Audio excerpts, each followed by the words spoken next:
uno de los fenómenos que está pasando es lo que le pasa a los gobiernos. Esto pasaba en los años, en los años del priismo. El presidente de la República dejaba pasar los primeros 3 años y hacía algunos ajustes en sus gabinetes, ¿no? Casi siempre los hacían después del informe presidencial. Aquí el problema es que el peso que lleva en sus hombros López Obrador por decisión propia es el tomar las decisiones prácticamente de todos y utilizar a la gente simplemente como operadores políticos. Ahí les va encargando cosas. Y en eso, de pronto, empiezan a haber choques y celos entre los propios funcionarios y se empiezan a armar unos desmadres internos. Yo ya sabía desde hace tiempo, desde el primer momento, ¿por qué?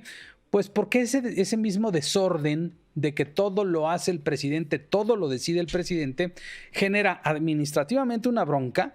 ¿Por qué? Porque todo depende de él. Y al mismo tiempo, esta competencia interna por quedar bien con el presidente, por ser el preferido, por ser el que le aplauda, por ser el que lo apapache. Y había al principio un grupo de gente que creía que era posible esta famosa cuarta transformación. Hoy por hoy, lo que estamos viendo y lo que hemos visto en las últimas semanas es el agravamiento de estas pugnas internas. Haya sido como haya sido la salida de Santiago Nieto, había una pugna previa con Gertz Manero. Eso lo supimos todos todo el tiempo. ¿Por qué? Porque Santiago Nieto aspiraba en algún momento a ser el fiscal general de la República, teniendo cuenta en cuenta que Gertz Manero es un hombre desgastado no solo físicamente, sino también en su prestigio, si es que algún día lo tuvo, y además que trae muchas broncas encima. Revienta el asunto de Santiago Nieto.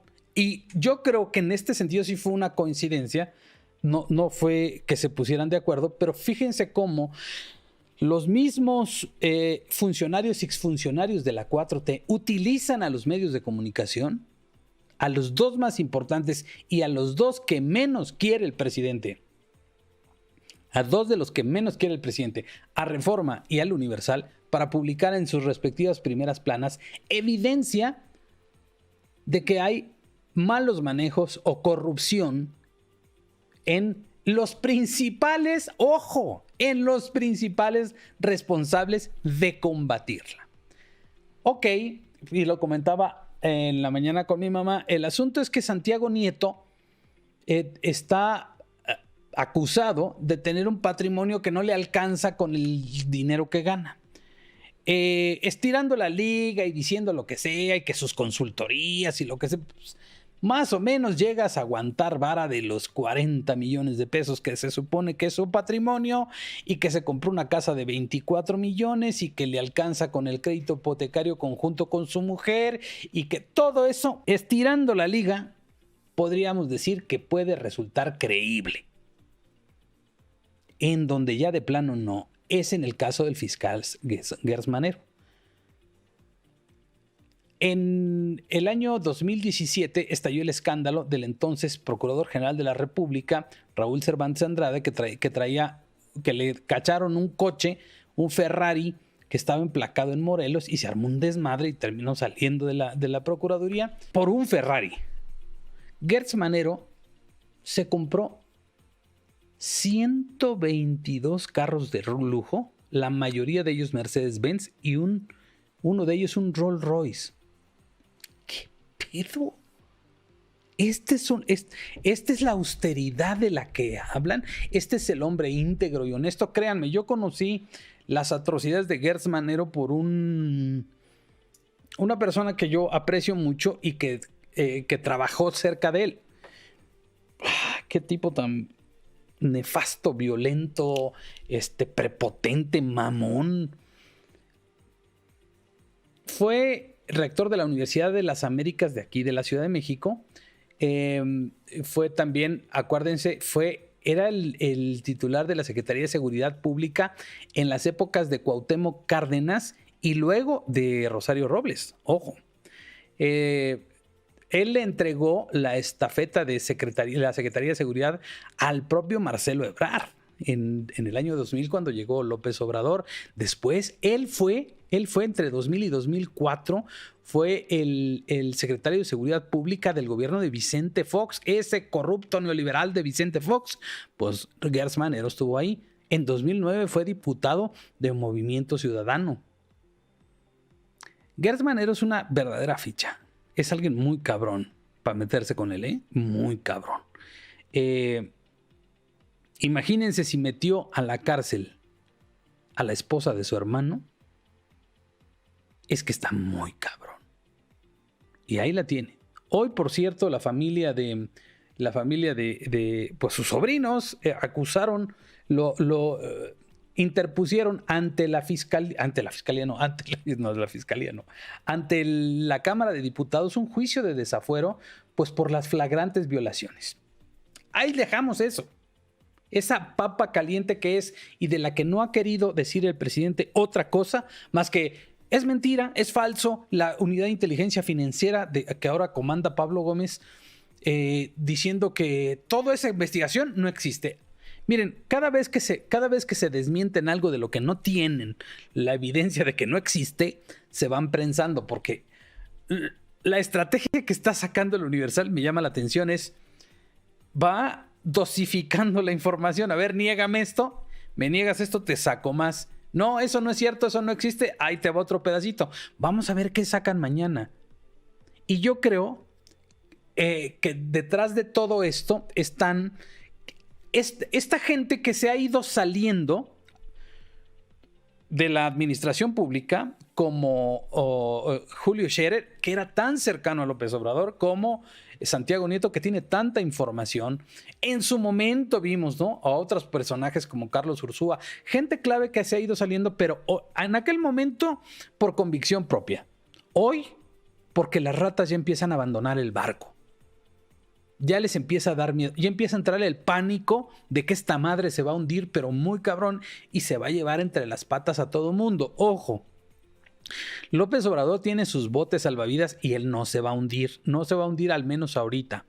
Pero saben perfectamente que López Obrador es capaz de entregar la cabeza de cualquiera, porque él no tiene lealtad por nadie, no tiene respeto por nadie, el único que se importa es él. Es capaz de permitir en su momento lo que pasó con René Bejarano, que el que terminó yendo a la cárcel fue él, el que arriesgó el pellejo por López Obrador fue él, y él se tuvo que ir a la cárcel. ¿O ustedes creen que todos los videos que ya salieron eran los que iban a salir? Hay más. En el caso específico de ese que vieron en medio, en la portada del programa, que se llama Alejandro Esquer. Alejandro Esquer es el secretario particular de López Obrador, es el René Bejarano de López Obrador en esta ocasión. Se le comprobó hace poco, Loret le sacó el video en donde él es uno de los que va en el carrusel a meter dinero al banco Afirme de la sucursal que está en San Ángel, a meter dinero de aquel famoso fideicomiso del cual terminaron exonerando, que el INE acusó de fraude y que el Tribunal Electoral terminó exonerando a Morena por eso. Otra megatranza, otra traición y otra puñalada por la espalda.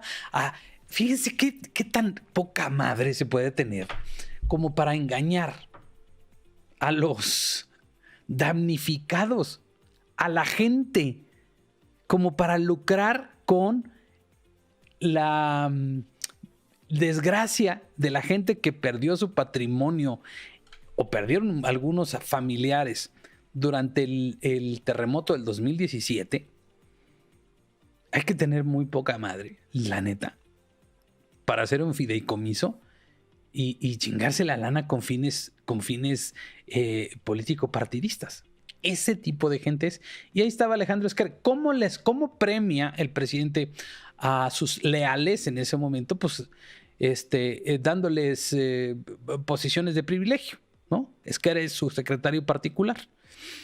Pero en la columna de Raimundo Riva Palacio de hoy, que se llama Pelea de Perros, hay un detalle que me llamó mucho la atención. Eso fue en 2017.